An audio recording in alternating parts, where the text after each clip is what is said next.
Students, will start with the next topic, that is combustion. Okay, now in combustion we have already seen in the lower class that whenever something burns in presence of oxygen, okay, that is called as combustion.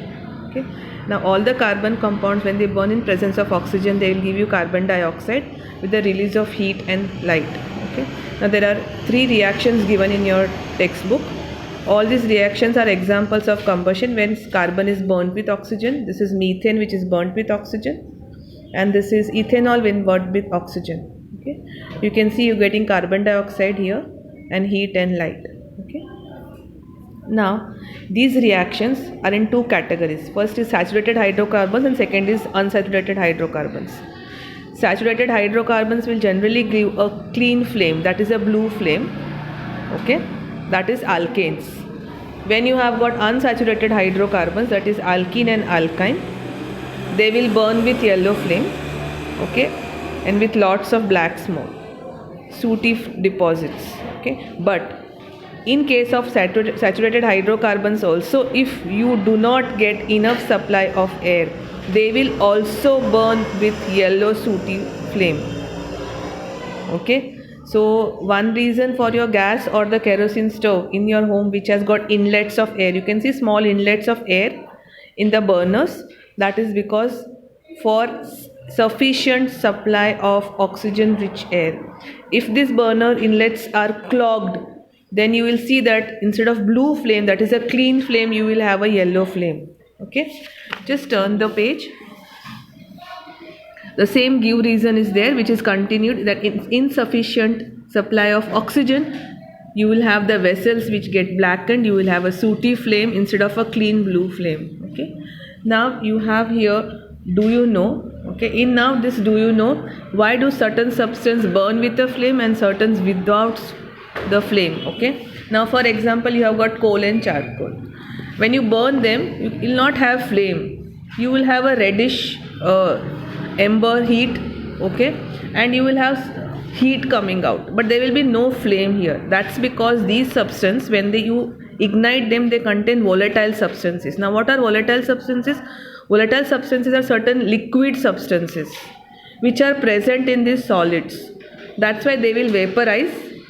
Okay, with some flame in beginning. In the beginning you will have a flame, but after some times you will see that the flame goes out and only that red colored ignited flame is there.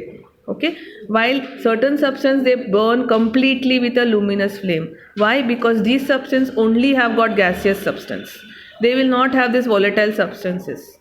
Okay, fine. Now next you have more to know. In more to know, here you have got formation of coal and petroleum. This can be asked for 3 marks. Okay, and this I am not going to explain, you can just read it out, you have learned in the lower class. Now we go to the next type of reaction, that is oxidation. Now in oxidation, in your course right now, you know that is addition of oxygen. You have got just one example, that is alcohol is converted into carboxylic acid. Now there is one reaction of alcohol, that is, this is ethanol. Now this ethanol is converted into carboxylic acid when you are treating it with alkaline KMNO4, okay, and giving heat. Okay, now this alkaline KMNO4 or this acidified K2Cr2O7, that is potassium potassium chromate, dichromate. Okay, these two are very strong oxidizing agents.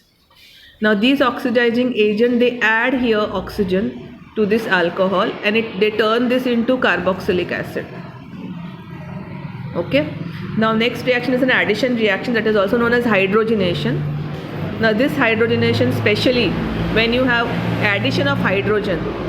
Now whenever you are adding hydrogen, that is always in the presence of catalyst. Now these catalysts are palladium or nickel. You can see here nickel catalyst, nickel or palladium is used as a catalyst whenever you are doing this hydrogenation reaction. Now in hydrogenation reaction, what happens? Saturated hydrocarbons, okay, are the substance that cause the reaction, this catalyst, to occur and proceed in a different rate. Now because of this catalyst, the rate of the reaction is very fast. Okay, now this reaction is generally used for hydrogenation of vegetable oils. So if the dalda ghee which you get in the market, that is prepared by this reaction. Now here what you have is you have unsaturated carbons. Here you have got unsaturated carbon. You can see double bond here. This is an alkene.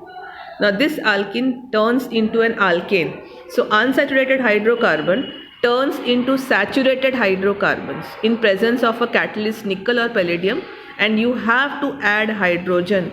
This is used for manufacture of vegetable oil that is available in the market. Okay. Now next is substitution reaction. Now this reaction here, you have got only one example of substitution reaction where you have got methane plus chlorine. Now in this chlorine what happens is one hydrogen, you can see here CH4 becomes CH3. So one hydrogen is removed and this chlorine of Cl2 takes place. So it is CH3Cl. And you get HCl, one hydrogen from this and one chlorine from this. Okay, so this hydrogen and one chlorine forms HCl. Okay, now this reaction takes place in presence of sunlight. This is known as a substitution reaction where the hydrocarbon, from the hydrocarbon, one atom of hydrogen is replaced by chlorine atom. You can further go to this reaction and again you can replace another hydrogen by chlorine. Okay, now there are certain questions given on the page 21. There are 2 questions which you have to solve in your notebook. Thank you.